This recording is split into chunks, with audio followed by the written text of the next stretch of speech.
Hi, it's Tyler from Titan Project with my brother Mark here as well. Hey guys. Today we're going to talk a little bit about the Whole30 diet. Quite a few people are familiar with it through media, and quite a few people are trying it out. So we want to talk a little bit about what it is, and we want to share with you that as a team we're actually going to try the Whole30 diet as well. So the Whole30 diet ultimately is a diet that's trying to identify problem foods. So these problem foods are thrown into two major categories. So problem food number one is kind of what would be sometimes called your inflammatory foods. So these are the foods that maybe you're taking in your body and they make you feel bloated, or maybe you have a sore stomach. Maybe when you go to the washroom, they're kind of causing you issues. So those are kind of problem group one. Yeah, and then for the second group of foods, these are kind of more your behavioral type foods. So foods that people tend to maybe use for dealing with emotional issues. So you think your classics like ice cream, cake, things like pancakes. Those what they call kind of cozy foods that people go to. That would be kind of our group number two for foods that to avoid during the Whole30. So what this means is that there's actually a whole lot of foods that you're not allowed to eat.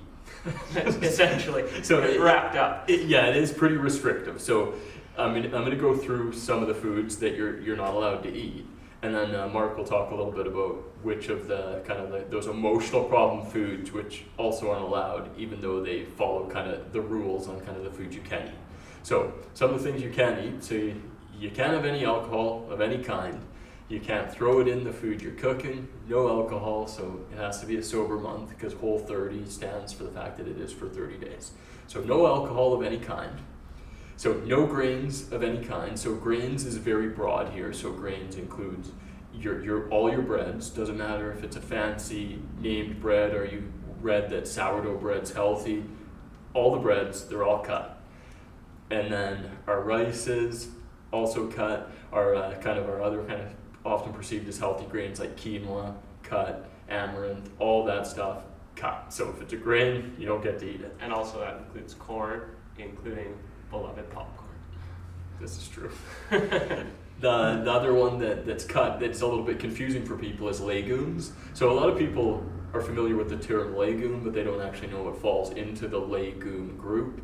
So legumes include essentially all your beans in this case, and a very important one for a lot of people is peanut butter. So you don't get to eat peanuts and peanut butter and anything associated with it. The legumes that are allowed in this diet are green beans, snap peas, and I think one other one. But that's because they're more of a green than they are actually a legume. Yeah. The other thing that is also cut from the diet is any added sugars of any kind, including artificial sugars. So when we're thinking of artificial sugars, our body still interacts with those sugars as if they're actual sugars. So we're trying to eliminate essentially the body's response to that kind of thing. Is there anything else major on the list that I forget? Just in terms of legumes, the other one that you missed is soy. So soy is another one that you can't have during the diet. So any form of soy, so things like tofu, etc. Dairy. Oh yeah, dairy. Dairy is also cut. That's a big if you one. love your cheese, you love your milk. Yeah. You have to have 30 days of none of that stuff either.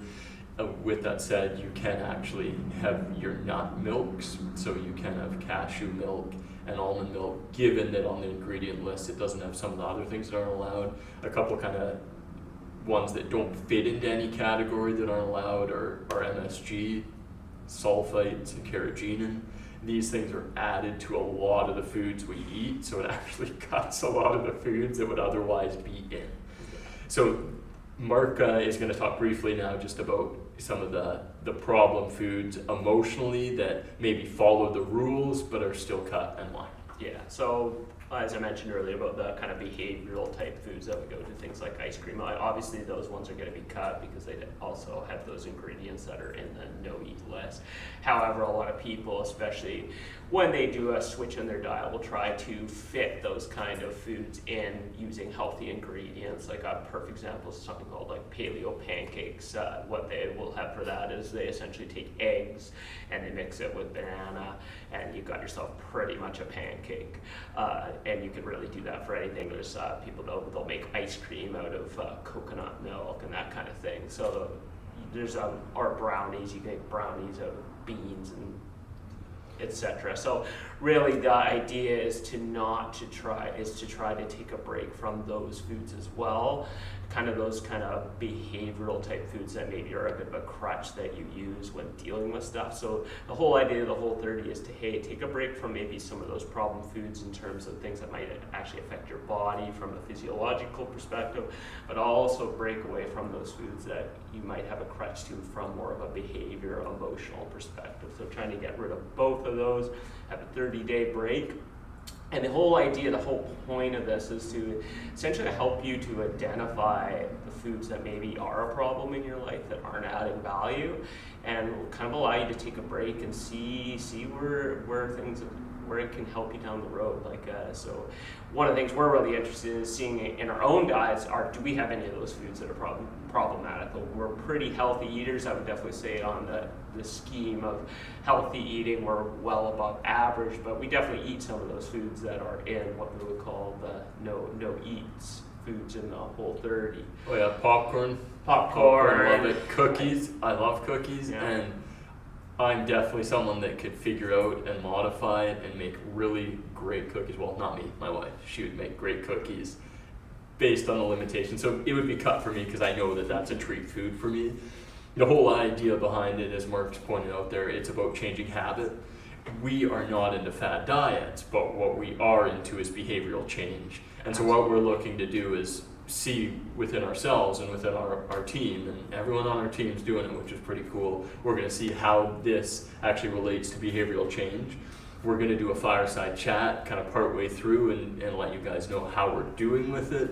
If we notice that, hey, is it really tough? Are we noticing any kind of changes in the way we feel? And then down the road, we want to touch base again and say like, hey, was there long-standing behavioral change? If we change behavior for 30 days and we eat healthier food, sweet, it's obviously good for you. Yeah, it's a fun challenge, but ultimately, if we're not making long-term changes to be healthy, it's not really that useful. Then it can kind of fall back into your typical fat diet. You maybe lose some weight, but you gain it back over time. But if it allows you to maybe, identify a problem food and you no longer eat that and you feel a lot better for it down the road, that can be a really helpful change. So that's kind of what we want to see as a team, is whether that's just something that, hey, do we actually make some positive change in our own team for the long term, and is this something that, hey, maybe it's something you want to try for yourself. One thing we didn't really mention about it is during that 30 days, you're not going to be taking any body measurements. So you're not looking at your weight, you're not looking at your waist length. You're really just focusing on just trying to eat healthy and try to just kind of stay away from those behavioral kind of crutches that you might have with food. And then just see how you feel sort of before the doing it and after the doing it, and seeing if there is some positive change. And a really fascinating thing on the diet that we didn't touch on yet either, which is when we think of diet, we think restriction, which we talked about.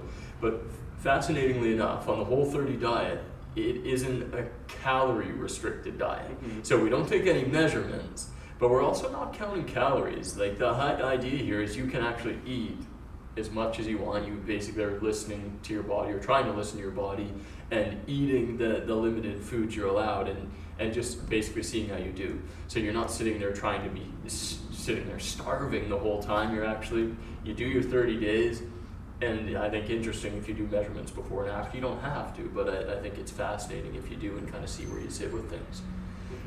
So thanks for listening, and if you have any questions, you want to reach out, we're here and we're happy to answer any Yeah, questions. and if you do want more information about the Whole30 diet, obviously we're just doing a short video on it. If you just look up Whole30 on Google, there's a whole bunch of things about it. There's also quite a few books, etc. So if you want a bit more specifics, feel free to look that up. We can put a link on our YouTube description too if you want to have a little closer look. But yeah, thanks a lot, guys, and have a great rest of your day. Yeah, take care.